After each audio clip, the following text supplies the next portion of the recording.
오늘 주일 오후 설교를 맡고 또 오늘 어버이 주일이어서 아침부터 우리 교회 집사님 한 분이 오늘 안 오셨네요. 네. 어머니하고 식사한다고 아침부터 얼마나 계속 이야기를 하시든지 우리 황모 집사님께서 식사하신다고 자랑하시길래 나도 우리 엄마랑 밥 먹어요 라고 자랑해서 어머니가 식사할 생각에 또 분주하기도 한데, 더 분주한 이유 중에 하나는 오늘 또 아동부 우리 교회학교 어린이들이 또 5월을 맞이하면서 그동안 나오지 못했던 부모님들께서 자녀들을 데리고 오시면서 온라인 아직 통계는 안 돼 있지만 거의 한 명, 두 명만 온라인으로 하고 나머지는 다 나와서 예배 드리다 보니까 진짜 그 올해 전반기 1, 2월, 3월 달에 온 친구의 거의 2배 넘게 아이들이 와서 예배 있다 보니까 정신이 없어요. 분주한 마음이 가득합니다. 그럼 또 아동부뿐만 아니라 교회학교뿐만 아니라 교회에도 또 많은 성도님들이 오셔서 또 함께 예배드리는 모습들을 보면서 기쁨이 가득합니다.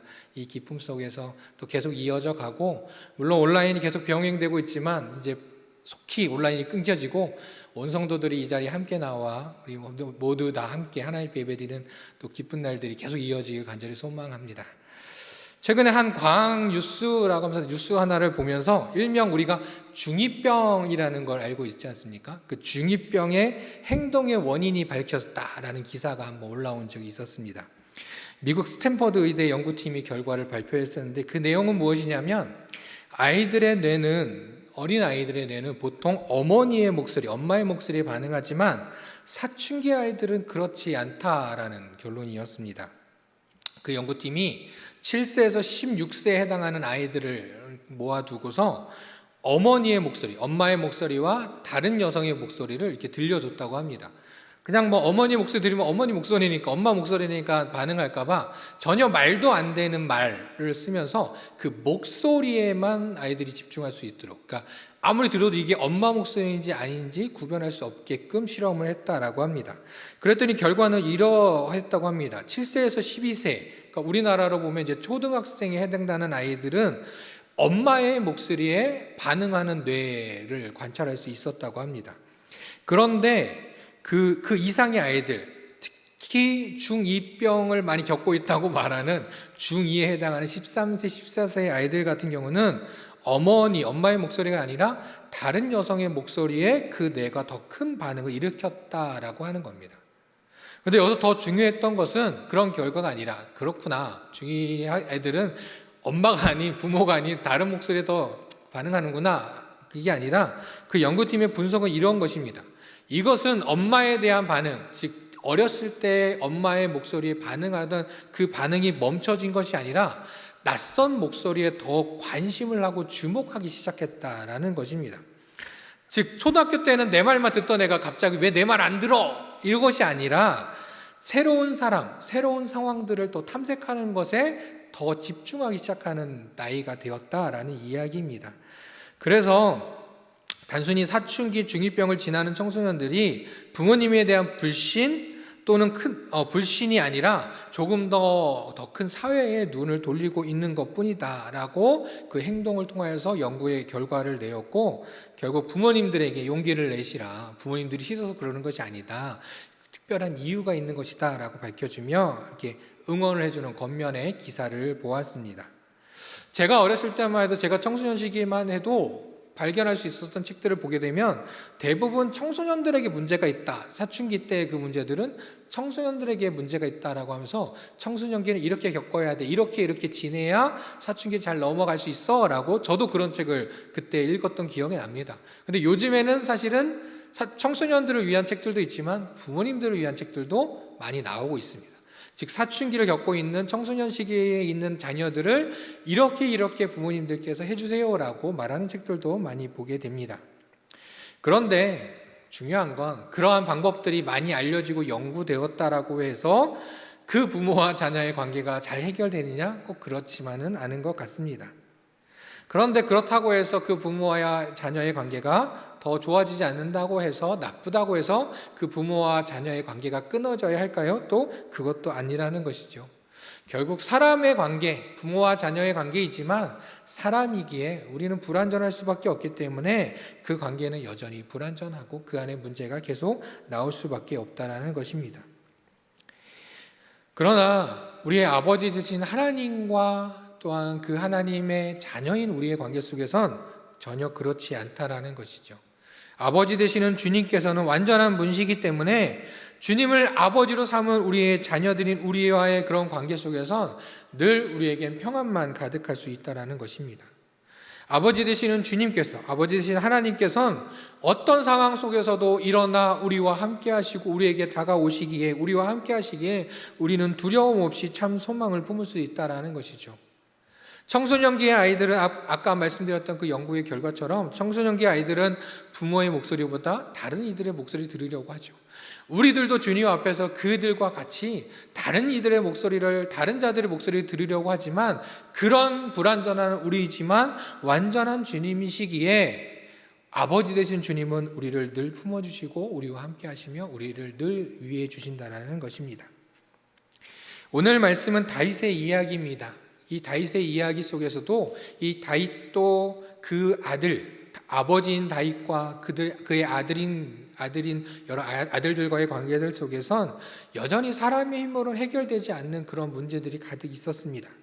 그러나 그러한 관계 속에서도, 그리고 그로 인해 닥쳐진 어려움 속에서도 참 진리 되신 아버지 하나님께서 일어나셔서 그분의 뜻을 행하시고 이 모든 문제들을 해결해 줄 것으로 믿음을 믿고 간구하는 바로 이 다윗의 고백을 통해서 오늘 이곳에 있는 저와 우리 사랑하는 성도님들 모두 다 우리가 누구를 의지하며 또한 우리의 앞에 놓여진 많은 문제들 앞에서 우리는 어떻게 행해야 될지 다시 한번 돌아보는 믿음의 시간, 또 은혜 받는 시간이 되기를 간절히 소망합니다. 오늘 본문 말씀의 내용들을 우리가 함께 살펴보기 원합니다. 먼저 오늘 본문의 시편 3편의 저자인 다윗은 우리 모두가 알다시피 정말 훌륭한 사람입니다. 무엇보다도 이 다윗 하면 그 앞에 붙는 수식어 중에 하나가 바로 주님의 마음에, 하나님 마음에 합한 사람이라는 것이었습니다. 정말 이것만으로도 이 다윗이라는 사람은 정말 위대한 사람이고 훌륭한 사람이고 하나님 보시기에도 사람들이 보기에도 정말 대단한 사람이었죠. 그런데 그가 아버지 다윗으로서는 어떠했을까요? 아버지로서의 다윗은 사실은 그의 아버지로서의 모습은, 모범적인 모습은 찾아보기 어려운 부분이 있습니다. 무엇이 있습니까? 먼저 그는 자신의 범죄함으로 인해서 밧세바와 얻었던 그 첫 번째 자녀, 밧세바를 통해 얻은 자녀를 죽게 하였던 자이기죠. 물론 그 자녀를 위하여 그 자녀를 살려달라고 하나님께 간구하던, 금식하며 기도하던 그런 아버지의 모습이었지만 결국 자신으로 인해서 자녀를 잃어버린 그런 아버지였습니다. 또한 아들 암논이 다말을 겁탈하는 그 범죄 앞에서도 물론 그는 이에 대해서 화는 냈었지만 그에 대해서 어떠한 조치도 하지 않았던 아버지였습니다. 결국 또 다른 아들 압살롬이 이것에 대해 불만을 품었고 암논을 죽이게 되는 살인을 범하게 하는 일들도 바로 이 아버지 다윗으로 인함이었습니다. 그리고 또 살인을 저질렀던 이 압살롬, 그냥 다른 사람도 아닌 아들을 죽였던 또 다른 아들 압살롬을 보며 또한 그것을 눈감아 주었던 사람이 또 다윗이었습니다. 그렇게 훌륭한 왕이라 여겨지고 있지만 실상 아버지로서 아들을 대하는 모습에서 사실은 다윗에게 우리가 배울 것이 무엇이 있느냐라고 하면 참 배울 것이 없어 보입니다. 물론 이런 다윗의 아버지로서의 이 다윗의 모습이 그가 막내란 이유만으로 어렸을 때부터 심부름만 시키고 또한 성결하게 제사를 드리는 그 자리에 그만 빼놓고 나머지 형들만 불렀던 아버지 이세 때문이라고 말할 수 있을지도 모릅니다. 또는 자신의 죄로 인하여서 죽었던 그 밧세바의 첫 번째 아들을 생각하며 그냥 아들들의 잘못에 눈 감아야 되지 않을까, 그냥 품어주자, 그냥 사랑하자, 그냥 용서하자라고 생각하는 그런 아버지의 마음이 그 안에 있었을지도 모릅니다. 또는 그는 왕이었으니까, 왕의 자리니까 그럴 수 있지 않을까라고 여겨질지도 모릅니다. 그러나 분명히 이 모습을 통하여서 우리가 알 수 있는 건 다윗에게 아버지로서 점수를 준다면 썩 좋은 점수를 줄 수는 없는 것 같습니다. 왜요? 아버지인 다윗이 그렇게 행했을 때 지금 다윗은 어떤 상황에 놓여져 있습니까? 오늘 시편 3편은 다윗이 그의 아들 압살롬을 피할 때 지었던 시라고 이야기하고 있습니다. 그는 아들인 압살롬에게 왕의 자리를 내어주며 쫓겨나고 있는 상황이었습니다. 그것도 단순히 압살롬이 어떤 지지자들에 의해서 이런 상황을 만들어낸 것도 아니고 순간 악한 마음이 확 들어서 일어난 것도 아닙니다.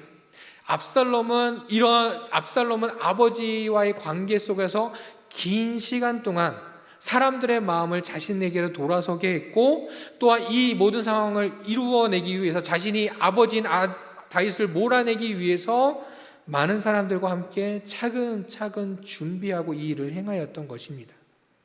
그래서 하나님께 세웠던, 하나님의 인도함을 받았던 왕 다윗이 자신의 모든 권위들이 다 무너져가고, 또한 그것을 넘어서 참담하고도 매우 수치스러운 상황에 놓여져 있었던 것입니다.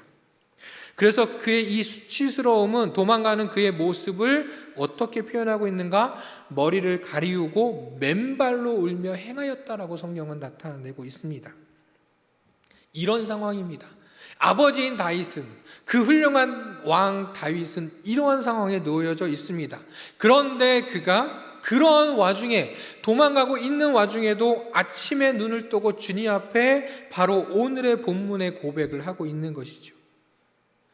그의 모습은 결코 수치스럽고 어떻게 보면 낙심되고 낭망되고 삶에서 모든 것이 다 좌절되는 그런 상황일 수도 있었지만, 그의 모습은 전혀 그렇지 않았다는 것입니다. 물론 그의 죄로 인하여서, 또한 그의 아버지로서 가져야 될 자질의 부족함으로 인하여서 이런 말도 안 되는 환난 속에 빠져 있고 그런 상황 속에도 있었지만, 다윗은 그 가운데서도 하나님의 마음에 합한 자의 모습을 보여주고 있습니다. 바로 이 다윗의 모습을 통하여서 바로 우리들이 하나님을 아버지라 모시는 하나님의 자녀들인 우리들이 가져야 하는 그런 믿음이라는 것이죠. 먼저 첫 번째, 우리는 어떠한 상황 속에서도 아버지 되신 하나님께 고백하는 사람이 되어야 합니다. 가정의 달이 되면 빠지지 않는 질문들이 매년마다 기사에 올라오곤 합니다. 전에 설교 때도 한번 말씀드렸었는데, 그것은 뭐냐면 부모가 자녀에게 가장 듣고 싶은 말은 무엇이냐, 자녀가 부모에게 가장 듣고 싶은 말은 무엇이냐. 부동의 1위는 역시 사랑한다 라는 그런 말이었습니다. 어떤 가정에서는 이 말을 또 자연스럽게 사용하시는 가정들도 있지만, 또 쑥스러워서 잘 사용하지 못하는 가정들도 있지요. 그런데 그걸 생각하면서 저는 또 이런 질문을 좀 던져봤습니다. 그러면 가정에서 부모와 자녀 간에 가장 잘 하지 못하는 말은 무엇일까? 라는 생각을 좀 해봤습니다. 물론 그런 결과는 나와 있지 않지만 생각해 봤을 때 저는 그 말이 잘못했어 라는 말이 아닐까 생각해 보았습니다. 사랑에 고마워란 말들은 우리가 하는 반면 잘못했어 라는 말은 잘하지 못하는 것 같습니다. 사랑에 사랑에 고마워 이런 말들, 저도 어머니를 생각하면서 말로는 못해도 오늘 주일낮에 말씀을 들으면서 우리 이 목사님은 이제 어머니께 사랑한다라고 고백하시는 그 모습 보면서 아직 그렇게는 못하겠는, 오늘도 이따 뵙겠지만 사실 잘 못하겠고 목소리는 잘 못하겠습니다 아직은. 근데 목사님을 닮아 저도 이제 한번 행동을 옮겨봐야겠지만, 그래도 어머니께 사랑한다고 고마웠다라고 표현했던 적이 있던 것 같습니다. 언제냐면 군대에 가서 편지 썼을 때, 입대해서 첫 편지에는 썼던 것 같아요. 글로만. 제대하고 잊어버렸지만. 그런데 그 어머니에게도 표현하지 못한 표현 중에 하나는, 어렸을 때 뭐 잘못해서 저를 막 때리실 때 잘못했습니다라고 말한 거 빼고 장성하여 또 성장하여서 어머니께 잘못했음에도 불구하고 잘못했습니다라는 말을 참 못했던 것 같습니다. 그냥 알아서 하시겠지 그런 것도 있고, 괜히 또 자존심에 그런 말을 참 못했던 것 같습니다. 그러면서 다윗을 봤습니다. 다윗도 그랬던 것 같습니다. 다윗도, 또 아들들도 그랬던 것 같습니다. 누구의 잘못에도 잘못했다는 사람은 없고, 그냥 그러려니 하고 그냥 그 잘못들을 그냥 이해하려니 하고 서로 이야기하지 않고 있었던 것이죠. 암논이 그랬을 때도, 압살롬이 그랬을 때도 다윗은 그들을 혼내지 않았습니다. 아들들은 아버지에게 잘못했습니다라고 말하지 않았습니다. 그런 관계, 그렇게 계속 그냥 넘어가고 끝날 줄 알았던 살았던 그들의 관계 속에 그것은 결코 해결되지 않고 그 일들은 점점 커져 어떻게 되었습니까? 아들이 아버지를 쫓아내는 상황이 되어버렸던 것이죠. 이것은 아버지와 아들로서 그들의 관계 속에 해결되지 않은 문제들이 있었던 것입니다. 그런데 그런 다윗이었는데, 그런 아버지 다윗이었는데 하나님 아버지 앞에서만큼은 다윗은 달랐던 것이죠. 그는 늘 주님 앞에 자신의 잘못을 고백하고 인정하였습니다.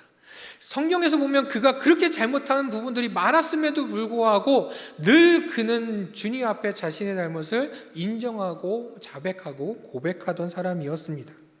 아들에게 쫓기는, 그것도 그냥 쫓겨나는 것이 아니라 정말 수치스러운 가운데 쫓겨나는 상황 속에서도, 그를 조롱하며 그의 마음을 흔들어내는 수많은 대적 앞에서도 그는 아침에 눈을 뜨고 일어나서 하나님 앞에 자신의 처지를 이야기합니다.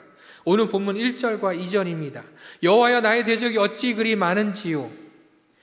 일어나 나를 치는 자가 많으니이다. 많은 사람이 나를 대적하여 말하기를 그는 하나님께 구원을 받지 못한다 하나이다. 늘 하나님의 인도하심 속에 살아가던 그가, 늘 자신을 따르던 사람들이 이제 대적이 되고 심지어 하나님께도 버림받았다라고 그들은 말하고 있는 그러한 상황 속에서 어쩌면 나는 하나님 앞에 서기에 너무도 초라하고 너무도 부족한 사람이 아닌가? 그런 하나님 앞에 자신을 고백하는 것조차 부끄러워 말하지 않을 수도 있었습니다. 우리는 어떠한 상황 속에서도 주님 앞에 나가야 한다는 것이죠. 다윗도 하나님 앞에 서기에 부족하고 연약한 그런 상황이었지만 그는 하나님 앞에 아뢰고 고백하고 기도하고 간구하고 외쳤던 것입니다. 우리는 그렇게 주님께 고백해야 합니다. 그러나 우리의 삶을 돌아보면 종종 우리를 감추려 하고 숨으려 하고 내가 어느 정도 회복하고 나서 하나님께 나아가려고 하는 부족한 모습들도 있습니다. 아버지와 자녀들 관계에서도 그렇죠. 부모님들과 자녀의 관계에서도 그렇죠. 부모님한테 뭔가 잘못했을 때 부모님의 마음을 아프게 하지 않으려고 숨기려 하고, 또 부모님께 죄송한 마음을 숨기려고 조금 마음을 좀 숨기려 하는 그런 마음들, 우리가 좀 이해할 수는 있습니다. 그런데 그것은 마치 부모는 잘 되는 자녀만 사랑한다라는 잘못된 인식을 우리 안에 심겨줄 수도 있다는 것이죠. 그런 마음이 주님께도 동일하게 신앙생활을 잘하고 영적으로 모범이 되는 사람들만 하나님이 사랑하시는 것 아닌가? 티 없이 맑은 신앙을 가진 이들만 주님께서 사랑하는 거 아니야? 라는 왜곡된 신앙을 가지게 할 수도 있다는 것이죠. 쉽게 말해서 잘못한 자녀가 그것을 숨기려 하고 부모를 속이고 넘어가려고 하는 모습들을 바라보는, 그것을 좋아하는 그런 자녀들의 모습을 좋아하는 부모가 있겠습니까? 우리 주님도 그렇지 않으시다라는 겁니다. 주님은 완전하시기에 우리를 사랑하시며 우리의 모든 것을 다 알고 계시는 분이시죠. 그렇게 어떠한 상황 속에서도 주님은 우리에게 모든 걸 아뢰기를, 고백하기를 원하신다라는 것입니다. 잘못을 고백하고 인정하는 자녀를 바라보는 부모의 마음과 같이 주님은 언제나 주님께 우리의 잘못을, 우리의 있는 모습 그대로를 고백하기를 원하시고 그것을 품어주시는 분이시라는 것입니다. 아버지 되신 하나님과 온전한 관계를 이어가는 우리 모두가 되기를 간절히 소망합니다.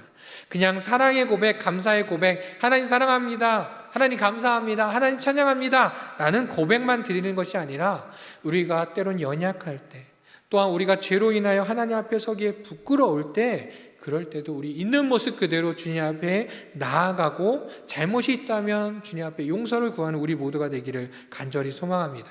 그래서 그로 인해 주님께 용서받고 주님께서 주시는 참 평안을 누리는 하나님의 자녀들 다 되기를 간절히 소망합니다. 두 번째로 오늘 본문 다윗의 시를 통하여서 우리는 어떠한 상황 속에서도 두려워하지 않아야 한다는 것입니다. 당시 다윗은 어떤 사람인가? 당시 사회로 바라볼 때 다윗은 최고의 자리에 있었습니다. 그리고 그것은 단순히 사람들에 의해서만 올라갔던 것이 아니라 바로 하나님께서 택하셨던 것이었기 때문이지요. 다윗은 골리앗을 쓰러뜨림으로 인해서 사람들에게 인정받는 사람이었습니다.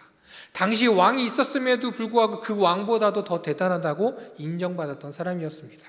그리고 거기다 신의 은총, 하나님께 기름 부음까지 받았던 사람이었던 것이죠. 당시에 이보다 더 높은 자리가 있을까? 제가 볼 때 이보다 더한 자리는 없다라고 생각합니다. 그런데 그리고 또한 그것은 인정은 한순간만 있었던 것이 아니라 왕으로서 있을 때 계속 이어졌던 것이죠. 그런데 그랬던 그가 한순간에 아들로 인하여서 도망자의 신세가 되었습니다. 맨발로 쫓겨나는 자가 되었던 것이죠. 수많은 사람들이 그렇게 자신을 인정하고 따랐는데 그들이 어느새 대적으로 돌아서고 있었던 것입니다. 사람으로 인정받았던 권위도, 하나님께 받았던 권위도 다 없어졌다고 여겨지고 있는 상황이었습니다. 이 사회에서도, 우리가 살아가는 이 사회에서도 이와 비슷한 상황들을 겪는 이들이 참 많지요. 물론 잘 이겨내는 사람들도 있습니다. 그러나 이와 비슷한 상황에 놓인 사람들을 우리가 뉴스를 통해서 보다 보면 때로는 그 결과는 안타까운 것을 또 보게 되죠. 왜 그랬을까? 그들은 왜 그랬을까? 그들은 두려웠기 때문입니다. 그냥 그 상황을 통해서 불쌍해지고 나쁜 사람이 되는 것이 아니라 그 상황이 당사자에겐 너무나도 견디기 힘든 두려운 상황에 놓여져 있기 때문이었습니다. 아들인 압살롬은 아버지와 아들과의 관계로 그런 마음을 품을 수 있다라고 할지라도 다른 이들, 주변에 있던 그 백성들, 다른 이들은 어제와 다른 모습으로 다윗을 바라보고 그를 대적하고 있었던 것이죠. 그 대적들로 인해서 다윗은 바로 두려움 가운데 놓여져 있었던 것입니다. 그렇게 본다면 우리 예수님도 그러하셨습니다. 예루살렘에 예수님께서 나귀를 타고 입성하실 때만 해도 호산나 다윗의 자손이여 찬송하리로다 주의 이름을 오시는 이여 막 사는 많은 사람들이 왕으로 여기며 주님을 모셨습니다.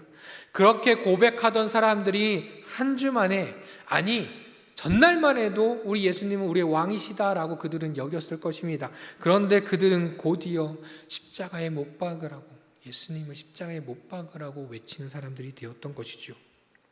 물론 그 상황 속에서 예수님은 억울하기도 하고 또 그들로 인해 배신감도 느꼈겠지만 오늘 다윗이 느끼던 것과 같이 그 가운데 두려움도 느낄 수 있는 상황에 놓여져 있던 것이죠.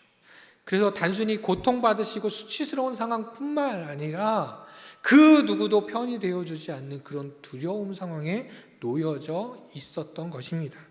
그러나 다윗도, 그리고 우리가 알고 있는 그 예수님도 그 고통과 또 많은 사람들의 외면 속에 있었지만 또한 그 가운데 외로웠겠지만 그들은, 다윗과 예수님은 결코 두렵지 않았다는 것입니다. 왜요? 그것은 바로 여호와 아버지 되신 하나님의 뜻을 믿고 겸손히 하나님을 바라보고 있었기 때문입니다. 그래서 주님의 뜻을 따라 행하였기 때문이죠. 두려움에 놓여져 있던 그 다윗이 그런 상황 속에서 이렇게 고백하고 있는 것입니다. 오늘 본문 3절에서 6절의 말씀입니다. 우리 같이 읽어볼까요? 시작. 여호와여 주는 나의 방패시요 나의 영광이시요 나의 머리를 드시는 자이시니다. 내가 나의 목소리로 여호와께 부르짖으니 그의 성산에서 응답하시노도다. 셀라. 내가 누워 자고 깨었으니 여호와께서 나를 붙드심이로다. 천만인이 나를 에워싸 진친다 하여도 나는 두려워하지 아니하리이다. 다윗은 분명히 여호와 하나님을 믿고 있었습니다. 그에게 하나님은 방패이셨습니다. 어떤 대적의 공격에도 나의 생명을 지켜주시는 분이 여호와 하나님이심을 그는 분명히 믿고 있었습니다. 그리고 주님께서 자신의 억울한 상황들을 다 아시고 이 수치스러움들을 다 벗겨내 주실 것도 그는 믿고 있었습니다. 그렇기에 그는 두려운 상황, 사람들이 보기엔 두려운 상황이지만 그는 결코 두렵지 않았던 것이죠.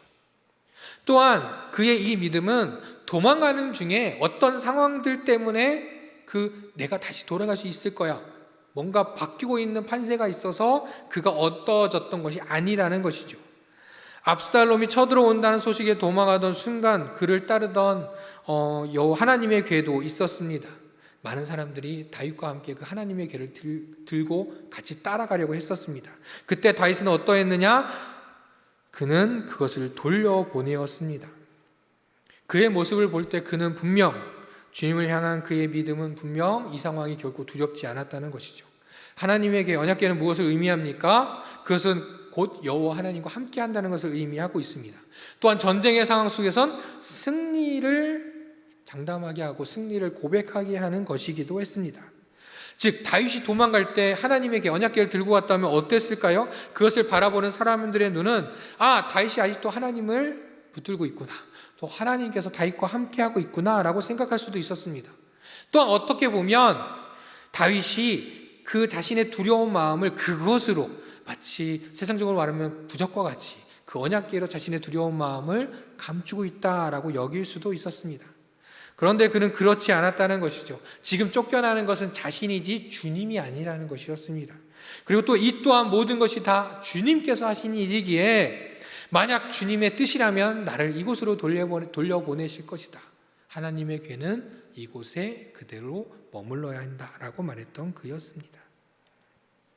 그렇기에 그는 쫓겨나고 있는 상황 속에서도 잠이 들 때 두렵지 않게 푹 잠이 들 수 있었습니다. 주님께서 붙드시기에 그는 염려함도 없었습니다. 수많은 이들이 자신을 에워싸고 두렵게 하고 자신의 목숨을 노린다고 할지라도 그는 두려워하지 않았던 것이죠. 또한 이것은 바로 우리가 알고 있는 소년 다윗, 골리앗 앞에 서서 물러서지 않았던 그 다윗의 믿음 그대로였던 것입니다. 우리가 아버지로 모시는 하나님은 전지전능한 분인 줄 믿습니다. 그리고 주님은 다른 사람의 아버지가 아니라 우리의 아버지가 되어주십니다. 악한 영들의 공격 속에서도 우리 아버지가 되신 하나님이 계시기에 그 하나님께서 우리의 방패가 되어주시고, 우리가 어떤 억울한 상황에 놓여 있을지라도, 또 때로는 우리가 우리의 죄로 인하여 우리의 머리가 숙여지고 하나님 앞에 설 수 없을지라도 하나님은 우리를 일으켜 세워주시는 분이라는 것입니다. 그 주님을 늘 바라보며 그 믿음을 가지고 우리의 삶에서 두려움 없이 담대하게 달려나아가는, 그로 인해 하나님의 평안 가운데 살아가는 저와 우리 성도님들 다 되시기를 간절히 소망합니다. 마지막으로 오늘 다윗의 고백을 통하여서 다윗과 같이 우리는 소망을 잃지 않아야 합니다. 다윗은 단순히 자신을 돌보시고 지키신 주님으로 인해 나는 두렵지 않아, 그냥 두렵지 않기만 한 것이 아니었다는 것이죠. 물론 지금 그의 상황은 어떤 상황인가? 요단강에 이스라엘 백성들이 넘어가기 전, 그 발을 내딛기 전과 똑같은 상황이죠. 홍해는 갈라졌지만 요단강은 어땠습니까? 계속 줄기차게 흐르고 있던 상황 속에 발을 내딛던 이들과 같았습니다. 다윗이 엄청난 지혜로 지금 쫓겨나고 있지만 그 뒤로 뭔가 엄청난 계획을 세우고 내가 다시 궁전에 돌아갈 수 있는 작전들을 펼치고 있는 상황도 아니었습니다. 즉 그의 앞에는, 그의 내일엔 어떤 일이 벌어질지 그도 알 수 없는 상황이었습니다. 그러나 그는 주 하나님으로 인하여서 소망을 품었던 것입니다. 왜요? 하나님께서 나를 위해 일어나실 것을 분명히 알고 있었기 때문입니다. 오늘 본문 7절 8절입니다. 여호와여 일어나소서, 나의 하나님이여 나를 구원하소서. 주께서 나의 모든 원수의 뺨을 치시며 악인의 의를 꺾으셨나이다. 구원은 여호와께 있사오니 주의 복을 주의 백성에게 내리소서. 셀라. 이 고백을 보면서 똑같은 고백을 했던 모세가 있었습니다. 광야에서 언약궤를 들고 이제 하나님의 인도하심을, 부르심을 받고 이제 어떻게 될지 모르는 그런 상황 속에서 모세도 그렇게 고백합니다. 민수기 10장 35절입니다. 걔가 떠날 때에는 모세가 말하되 여호와여 일어나사 주의 대적들을 흩으시고 주를 미워하는 자가 주 앞에서 도망하게 하옵소서. 물론 홍해로 인하여서 애굽의 군대들이 다 죽었다라고 하지만 여전히 애굽의 군대가 뒤쫓아올지도 모르는 그러한 두려움 속에, 또한 앞에는 사람이 살아가기 힘든 광야, 그리고 그 너머에 이미 살아가고 있는 대적들이 있는 그러한 상황 속에서 자신의 능력, 또 자신과 함께하는 이스라엘 백성들의 능력이 아닌 오직 주님께서 일어나시기를, 하나님께서 하나님의 뜻을 이곳에서 이루어 주시기를, 우리를 구원해 주시기를 믿음으로 고백하였던 그 모세의 고백과 같이 다윗도 그렇게 외쳤던 것이지요. 주님은 전지전능하신 분이기에 어쩌면 모세도 다윗도 이렇게 고백할 수도 있지 않았을까요? 주님, 우리를 도우실 군대를 붙여주세요. 좋은 무기도 우리에게 허락하여 주세요. 그러면 우리가 싸워서 이겨나가 하나님께서 약속하신 땅으로 우리가 가겠습니다 라고 고백할 수도 있었을지도 모릅니다. 그런데 모세도 다윗도 분명히 알고 있었죠. 물론 이런 기도가 우리에게도 필요할 수도 있습니다. 그러나 그 기도 이전에 우리가 가져야 할 생각, 가져야 될 우리의 믿음은 바로 이 모든 것이 하나님께서 일어나셔야 한다는 것이죠. 우리의 손에 아무리 좋은 무기가 있을지라도, 우리 곁에 아무리 좋은 군대가 있다 할지라도 하나님께서 일어나시지 않으면 할 수 없다라는 것입니다. 바로 모세도 다윗도 이것을 분명히 알고 있었던 것이죠. 소년 다윗을 한번 생각해 보겠습니다. 소년 다윗이 골리앗을 향하여 던졌던 돌들, 물론 많은 학자들이 이것을 연구하면서 다윗이 양을 치며 또 싸우기에, 또한 많은 맹수들을 물리치면서 담대한 마음도 가졌고 건강한 육체도 가졌던 사람이야. 그리고 당시 돌을 던지던 그 무기도 그때 당시에 꽤 사용되었다. 지금 보면은 그냥 돌을 던지는 거 우스워 보이지만 당시로서는 대단한 무기였어라고 말하는 이들도 있습니다. 그런데 그때 다윗의 고백을 우리가 다시 살펴보면, 그때 다윗은 나는 만군의 여호와의 이름 곧 내가 모욕하는 이스라엘 군대의 하나님의 이름으로 내가 나아가노라. 그가 그냥 훈련되었던 단련되었던 튼튼한 몸과 맹수로 인해서 담대한 마음, 그리고 당시에 유명했던 그 무기를 가지고 나가서 나는 할 수 있어 라고 나갔던 것이 아니라 바로 만군의 여호와 하나님, 이스라엘의 군대의 하나님, 그 하나님께서 지금 나와 함께 하시기에, 그 하나님께서 일어나셨기에 그는 흔들림 없이 그 골리앗 앞에 나아가 설 수 있었던 것입니다. 바로 그 믿음은 정반대가 되는 도망자가 되어 있는 이런 상황 속에서도 그를 흔들리지 않게 하였던 것이죠. 하나님께서 일하시기에, 하나님께서 일어나시기에 그는 소망을 품을 수 있었던 것입니다. 사랑하는 성도 여러분, 수많은 환난 속에서 우리는 무엇을 구하며 무엇을 바라고 계십니까? 여전히 물질적인 어려움 앞에서 혹시 물질을 구하고 계시지는 않습니까? 영적 전쟁에 그로 인해 혼란함 속에서 우리의 믿음만을 구하며 또 우리의 영적 무기만을 강구하고 있지는 않으십니까? 주님, 제가 할 테니까 제게 필요한 것 주세요라고 기도하고 계시지 않습니까? 물론 틀린 기도는 아닙니다. 주님께서 때로는 우리가 일어나 싸우기를 원하실 때도 있지요. 그러나 그것 또한 주님의 뜻이라는 사실입니다. 우리의 뜻이 아니라, 우리의 의지가 아니라 일어나신 주님의 뜻이라는 것이죠. 그렇게 우리는 어떠한 상황 속에서도 아버지가 되시는 우리 하나님을 바라보며 소망을 잃지 않아야 합니다. 그리고 무엇보다도 주님은 죄로 인해 죽을 수밖에 없는 그러한 상황 속에 놓여 있는 우리를 위하여서 바로 누구를 보내셨습니까? 그 아들 예수 그리스도를 이 땅에 보내주셨고, 우리가 무엇을 해서가 아니라 그 주님께서 직접 그 아들을 보내셨고, 바로 그 예수 그리스도를 통하여서 우리의 죄를 구원하여 주셨고, 또한 이어 부활의 소망을 갖게 하셨다는 것이죠. 바로 우리를 자녀 삼아주신 주님께서 우리를 위해 일어나시고 우리를 위해서 늘 일하십니다.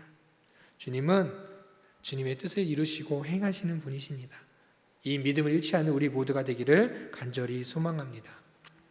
다윗은 아버지로도 왕으로도 또 하나님께 기름받은 부음받은 자로서도 세상의 눈으로 볼 때는 지금 현재가 매우 수치스러운 상황에 놓여져 있었습니다. 그러나 그의 사람의 모습은 여전히 불안정하지만, 그의 모습은 초라할지 모르지만 그는 여호와 하나님을 아버지로 모시고 그 가운데 흔들리지 않는 믿음으로 서서 오늘 시편 3편을 외치고 주님 앞에 간구할 수 있었던 것입니다.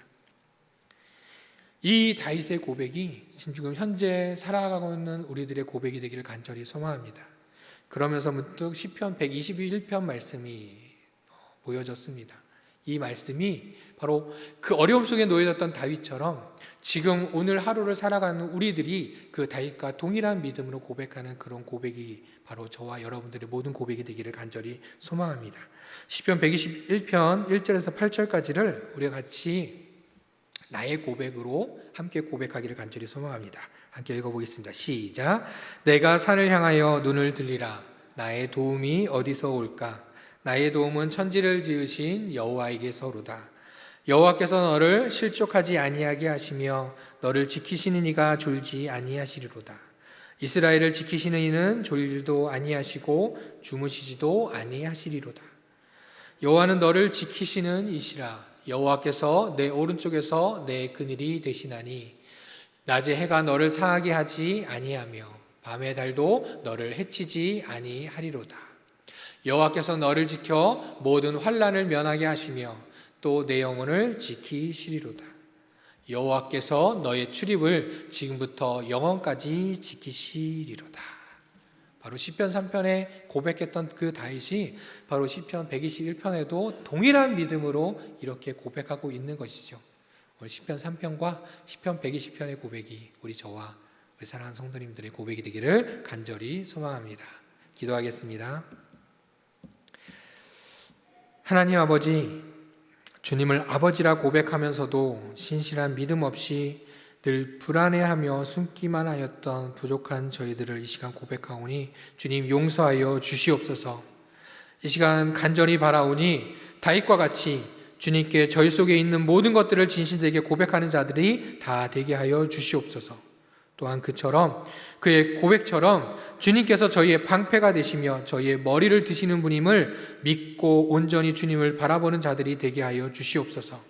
또한 주님, 저희들의 삶에서도 일어나사 저희들의 삶에 주님의 뜻을 이루어 주시옵소서. 온전히 주님만을 바라보며 참 소망을 품는 저희들 또한 되게 하여 주시옵소서. 그래서 주님께 영광 돌리는 믿음의 자녀로서의 삶을 살아가는 우리들 한 사람 한 사람들이 다 되게 하여 주시옵소서. 지금도 역사하시며 영원히 함께 하시는 주님을 온전히 신뢰하며 우리를 사랑하신 우리 주 예수 그리스도의 이름으로 기도드립니다. 아멘.